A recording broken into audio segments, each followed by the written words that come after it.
Master की आंखें नम हो चुकी थी। दर्द उसके चेहरे से साफ झलक रहा था। दर्द भरी आवाज में मास्टर ने कहा, बचपन से ही मेरे बड़े भाई ने मेरा इस्तेमाल किया। चमगादड़ वो पालता था, इल्जाम मुझ पर लगता था, गलती वो करता था, सजा मुझे मिलती थी।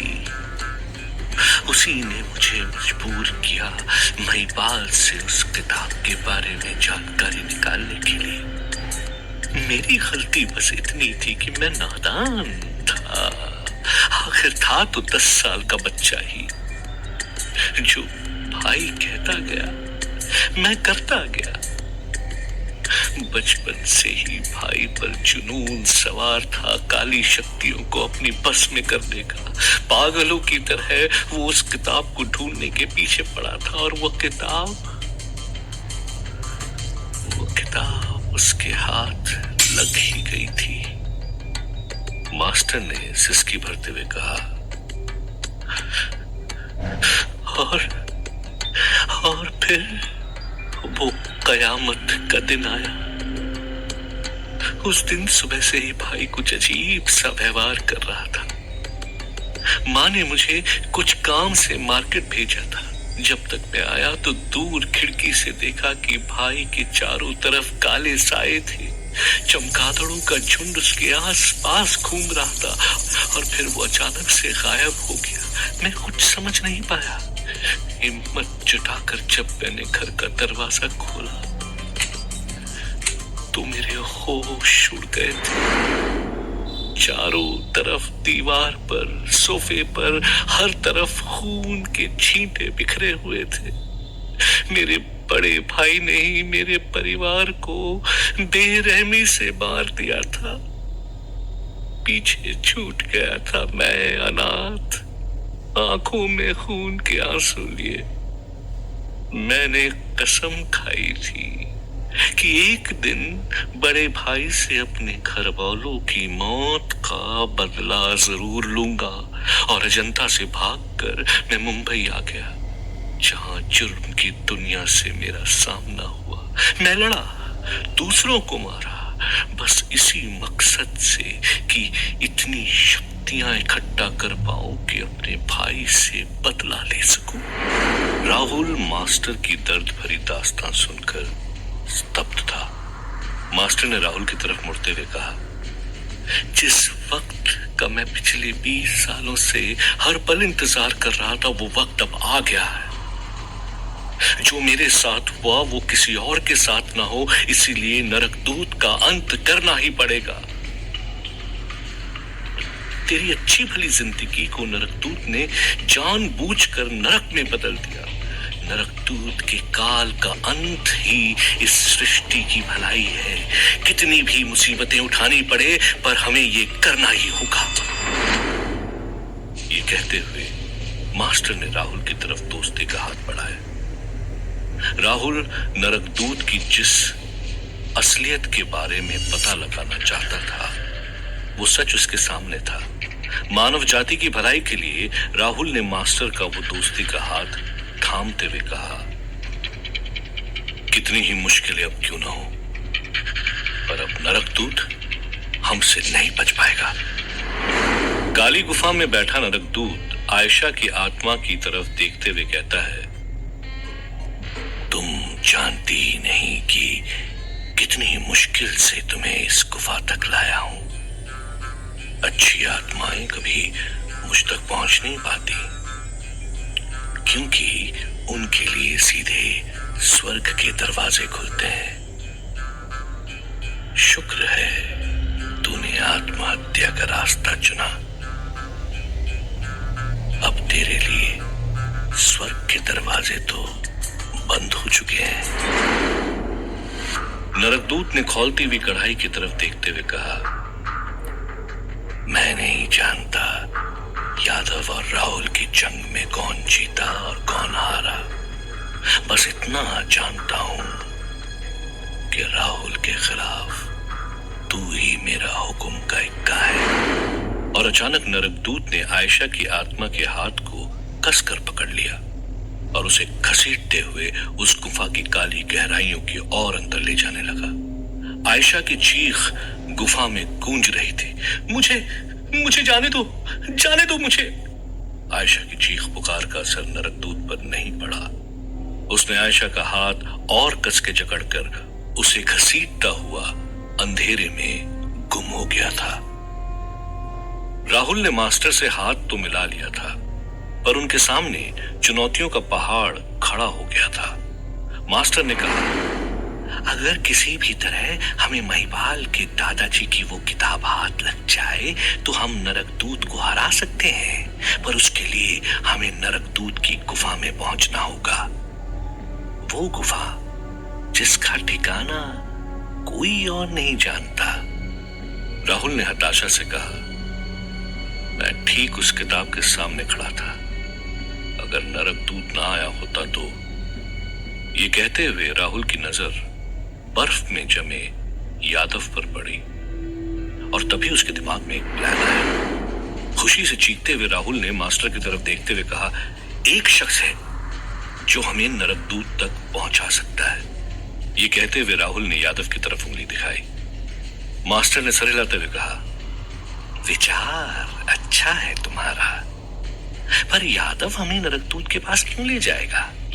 राहुल ने हल्की मुस्कान के साथ कहा, यादव नहीं, मैं लेकर जाऊंगा। जरा सोचो, नरकदूत जानता है कि मेरे जिस्म में यादव की आत्मा है। अगर तुम मेरी आत्मा मेरे ही जिस्म में डाल दोगे तो नरकदूत को कभी पता नहीं चलेगा और यादव बनकर मैं उस गुफा में चला जाऊंगा।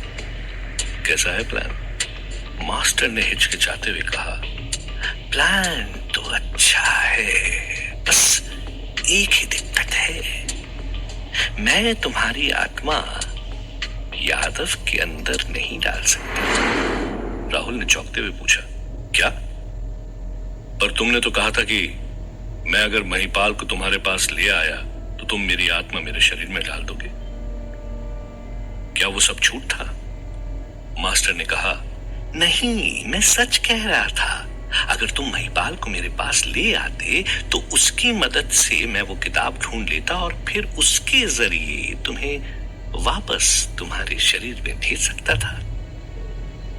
राहुल ने गुस्से में कहा, इसका मतलब हमारे पास कोई रास्ता नहीं? मास्टर ने कहा, एक ही शख्स है जो बिना किताब के आत्माओं को किसी के शरीर में भी भेज सकता है, मेरे गुरु अग्निवेश। उन्हीं ने मुझे इंसान को चूहा बनाने का जादू सिखाया था, पर उन्हें लगता है कि मैंने उस जादू का गलत इस्तेमाल किया है। मैं नहीं जानता था कि क्या सही है क्या गलत। मैं तो बस नरकदूत के अस्तित्व को मिटाना चाहता था। राहुल ने गहरी आवाज में कहा, मैं तुम्हारे गुरु से मिल चुका हूं। वो इस वक्त पुणे के येडवाड़ा जेल में ही होंगे। हम अभी चलते हैं उनके पास। मास्टर ने सिर हिलाते हुए कहा, मैं उन्हें अच्छी तरह से जानता हूं। वो अच्छाई और बुराई की जंग में किसी का पक्ष नहीं लेते। वो हमारी मदद कभी नहीं करेंगे। राहुल ने दृढ़ निश्चय से कहा, कोशिश करने वालों की हार नहीं होती। वो तुमसे नाराज है, मुझसे नहीं। नरकदूत को हराने के लिए मुझे उन्हें मनाना ही होगा, चाहे जो भी हो जाए। ये कहते हुए राहुल अपनी बेहोश मां की तरफ देखता है। उन्हें उठा के अपने साथ ले जाने के लिए बढ़ ही रहा था कि तभी मास्टर ने कहा, रुक जाओ। मास्टर ने चूहों से भरा पिंजरा खोला और एक चूहा राहुल की तरफ उछालते हुए कहा, तुम बाबा से मिलने जाओ, तुम्हारी मां का ख्याल मैं रखूंगा। राहुल ने सिर हिला के हामी भरी। मास्टर ने जाते हुए राहुल को कहा, अब सारी उम्मीदें तुम पर टिकी है राहुल। दृढ़ निश्चय के साथ राहुल येडवाड़ा जेल की तरफ निकल गया। नरकदूत अपनी गुफा के उस कमरे में था जो अजीबो गरीब रोशनी से चमक रहा था। और तभी नरकदूत ने अपने दोनों हाथ हवा में फैलाए और तेज हवाओं के साथ ही वो अद्भुत किताब हवा में तैरते हुए नरकदूत के सामने लहराने लगी। ये जादुई किताब कोई मामूली किताब नहीं थी, बल्कि इंसानों की तरह बोल और सुन भी सकती थी। नरकदूत ने किताब से पूछा, तुम्हारे पन्ने भविष्य की कौन सी गाथा सुनाना चाहते हैं? किताब ने एक वफादार सलाहकार की तरह कहा, अगले कुछ ही दिनों में लोग हिम्मत से भरे कदम इस गुफा की तरफ उठाएंगे, उन्हें रोकना होगा। नरकदूत ने गुस्से से चिल्लाते हुए कहा, मैं जानता हूं, इसलिए तो मैंने राहुल और यादव को अपनी सेना के लिए तैयार किया था। अब दोनों का ही पता नहीं है। किताब ने गहरी आवाज में कहा, तो फिर हर उस कड़ी को मिटाना होगा जिसे इस गुफा तक पहुंचने का तरीका पता है। नरकदूत किताब की ये बात समझ चुका था।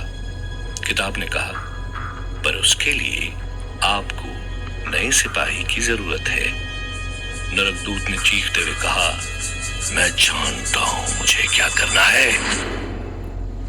ये कहते ही नरकदूत ने हवा में दोबारा अपने हाथ फैलाए और तेज हवा के साथ वो किताब जमीन में बने पानी के कुंड के अंदर समा गई। राहुल ने आवाज बदलकर जब यरवाड़ा जेल में फोन लगाकर बाबा निवेश के बारे में पूछा तो उसे पता चला कि बाबा को तो रिहा कर दिया गया है और पुलिस वाले बाबा को उनके आश्रम छोड़ आए हैं। राहुल चलते चलते उसी आश्रम तक पहुंच गया था। आश्रम के पौधों को पानी देते हुए बाबा की नजर राहुल पर पड़ी। बाबा ने कहा, क्या सोच रहे हो? इस आश्रम में हर परेशान व्यक्ति का स्वागत है। बताओ तुम किस परेशानी का हल ढूंढने आए हो? राहुल ने बाबा के पास आकर उनके पांव छुए और वहीं उनके पास बैठते हुए कहा, बाबा, एक सवाल था मेरे दिमाग में। राहुल ने प्यार से कहा, अगर कोई इंसान किसी की भलाई करने के लिए गलत काम कर दे तो क्या वो गलत है? बाबा ने मुस्कुराते हुए कहा, उस इंसान को खुद से सवाल करना होगा कि भलाई बड़ी या गलती। उदाहरण के तौर पर एक घर को बचाने के लिए पूरी बिल्डिंग गिरा देना तो गलत ही होगा ना? राहुल ने खुशी से कहा, बस यही सुनना चाहता था मैं। इसका मतलब मानवता को बचाने के लिए कुछ इंसान का बलिदान सही ठहराया जा सकता है। बाबा ने हैरानी से पूछा, तुम कहना क्या चाहते हो? राहुल ने कहा, मास्टर ने जो भी किया वो मानवता को बचाने के लिए किया था बाबा। ये सुनते ही बाबा गुस्से से लाल हो गए और चिल्लाते हुए कहा, तो तू उस शैतान का वकील बनकर मेरे पास आया है तो निकल जा यहां से। राहुल ने हाथ जोड़ते हुए कहा, मास्टर शैतान नहीं, उसे हालात ने बुरे काम करने पर मजबूर किया और मैं यहां आपसे ये कहने नहीं आया हूं कि आप उसे माफ कर दो, बल्कि आपकी मदद चाहता हूं नरकदूत की गुफा तक पहुंचने के लिए। बाबा ने तंज कसते हुए कहा, नरकदूत की गुफा? तो तू भी उस किताब के पीछे पड़ा है? राहुल ने कहा, हां, नरकदूत को मारने और मानवता को बचाने के लिए वो किताब मुझे हासिल करनी ही होगी। बाबा ने कहा, तो सुन ले, मैंने आज तक किसी का पक्ष नहीं लिया और ना ही लूंगा। तू चले जा यहां से। तेरी परेशानी का इस आश्रम में कोई हल नहीं है। राहुल बाबा से विनती करने लगा, पर बाबा ने राहुल की एक नहीं सुनी और उसे आश्रम से बाहर निकाल दिया। राहुल भी जिद्दी था। वो वहीं आश्रम के बाहर पेड़ की छाया में बैठ गया। राहुल के बाहर जाते ही जैसे ही बाबा ने अपनी कुटिया में जाने के लिए कदम आगे बढ़ाए, उनका सर अचानक से भारी हो गया। बाबा देख नहीं सकते थे कि उनके सर के ऊपर एक बड़ा सा लाल निशान प्रकट हो चुका था। नरकदूत अपनी गुफा में जोर जोर से हंस रहा था।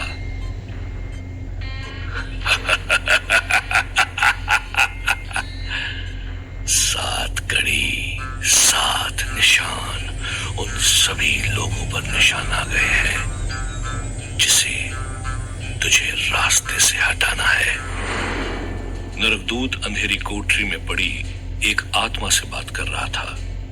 नरकदूत ने गहरी आवाज में कहा, आज से तू मेरा सिपाही है। मैं तुझे शक्ति दूंगा मेरे काम को अंजाम देने के लिए। आत्मा ने पूछा, और उसके बदले मुझे क्या मिलेगा? नरकदूत ने हंसते हुए कहा, जिंदा होने का दूसरा मौका। और ये सुनते ही आत्मा छलांग मारकर नरकदूत के सामने आ गई थी। यह आत्मा किसी और की नहीं बल्कि मुंबई के पुलिस कमिश्नर की थी। कमिश्नर ने नरकदूत से कहा, बस इतना ही नहीं, मुझे मेरा जिस्म भी वापस चाहिए। कमिश्नर को देखते हुए नरकदूत के चेहरे पर हल्की सी मुस्कान आई। एक तरफ कमिश्नर ने नरकदूत से अपना जिस्म मांग लिया था, वहीं शमशान में पूरी प्रशासनिक तैयारी के साथ कमिश्नर का मुर्दा जिस्म चिता पर लिटा दिया गया था। सीबीआई चीफ नायडू भी वहीं मौजूद था। पुलिस वालों ने कमिश्नर को सलामी देते हुए उसकी चिता पर आग लगा दी थी, पर नायडू ने गौर से देखा तो कमिश्नर के जिस्म को आग जला ही नहीं पा रही थी। और तभी अचानक से सारी जलती हुई लकड़ियां हवा में उड़कर बिखरने लगी। पुलिस वाले खुद को बचाने के लिए इधर उधर छुपने लगे और फिर सारी जलती हुई लकड़ियां एक साथ हवा से जमीन पर गिर पड़ी। नायडू हैरान था, समझ नहीं पा रहा था कि आखिर हुआ क्या। और तभी एक हवलदार चिल्लाया, साहब साहब, कमिश्नर साहब की बॉडी यहां नहीं है। नायडू चौंक गया था और तभी उसे महेंद्र नाथ गुप्ता का केस याद आया। उस पूरे परिवार की बॉडी भी चिता की अग्नि से नहीं जल पाई थी। नायडू को याद आया कि कमिश्नर की मौत भी महेंद्र के घर में ही हुई थी। कहीं ऐसा तो नहीं कि उस घर में जो भी मरता है उसके जिस्म को कोई भी नुकसान नहीं पहुंचा सकता। नायडू उस घर के इस राज को जानने के लिए उत्सुक था, इसलिए उसने मुड़ते हुए कांस्टेबल से कहा, हमें महेंद्र गुप्ता के घर जाना होगा, अभी के अभी। पर एक सवाल अभी भी नायडू के दिमाग में खलबली मचा रहा था, आखिर कमिश्नर का जिस्म गया तो गया कहां? कमिश्नर की आत्मा नरकदूत के सामने ही खड़ी थी और तभी कमिश्नर का मुर्दा जिस्म उड़ते हुए गुफा में आया और हवा में तैरने लगा। नरकदूत ने हंसते हुए कहा, ये ले, जो तू चाहता था मैंने वो तुझे दे दिया।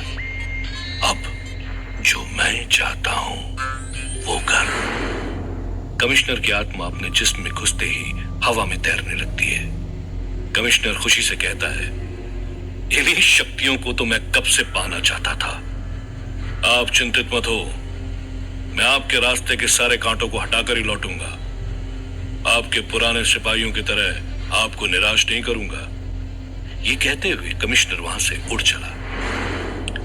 राहुल, जो बाबा अग्निवेश के आश्रम के बाहर बैठा था, अपने उतावले मन को रोक नहीं पा रहा था। जानता था अगर उसने बाबा को किसी भी तरह से मना लिया तो उसका रास्ता साफ हो जाएगा। उसके पास बाबा के सिवाय और कोई चारा भी नहीं था। राहुल ने पेड़ की छाया से बाहर निकलते हुए एक बार फिर बाबा के आश्रम की तरफ कदम बढ़ाया और तभी राहुल ने देखा कि लोग चीखते चिल्लाते हुए बाबा के आश्रम से बाहर भाग रहे थे। राहुल हैरान था, पर उसे समझने में देरी नहीं लगी कि जरूर बाबा किसी खतरे में है। राहुल भागता हुआ बाबा की कुटिया की तरफ बढ़ा और उसने खिड़की से कुटिया के अंदर जो मंजर देखा, राहुल को उस पर यकीन नहीं हो रहा था। कमिश्नर हवा में तैरता हुआ बाबा के सामने खड़ा था और बाबा ने अपनी विद्या से कमिश्नर को अपनी तरफ आने से रोक रखा था। बाबा के आसपास एक अजीब सी रोशनी की दीवार प्रकट हो गई थी और गुस्से से लाल कमिश्नर उस दीवार पर पूरी ताकत से प्रहार किए जा रहा था। देखते ही देखते उस दीवार पर दरार आना शुरू हो गई थी। बाबा भी घबरा गया था। पर वो उतनी ही तेजी से मंत्र का उच्चारण करने लगा। राहुल खुद को कोसने लगा। वो जानता था अब उसके पास नरकदूत की शक्तियां नहीं है, वो कमिश्नर का सामना नहीं कर सकता था। पर तभी राहुल को अपनी शर्ट में मास्टर का दिया हुआ चूहा दिखाई दिया। राहुल के दिमाग में एक आइडिया आया और राहुल ने खिड़की से उस चूहे को बाबा की तरफ भेजा। कमिश्नर ने भी एक जोर का प्रहार कर उस रक्षा कवच को चकनाचूर कर दिया था। कमिश्नर ने बाबा की तरफ हंसते हुए कहा, तेरे जाने का वक्त आ गया बाबा। लेकिन इससे पहले कि कमिश्नर बाबा की तरफ पहुंच पाता, वो चूहा बाबा से लिपट गया और बाबा कमिश्नर की आंखों के सामने से गायब हो गया। दरअसल बाबा वहीं था, बस कमिश्नर उसे देख नहीं सकता था। बाबा ने खिड़की की तरफ देखा तो राहुल ने उन्हें इशारा किया बाहर आने का।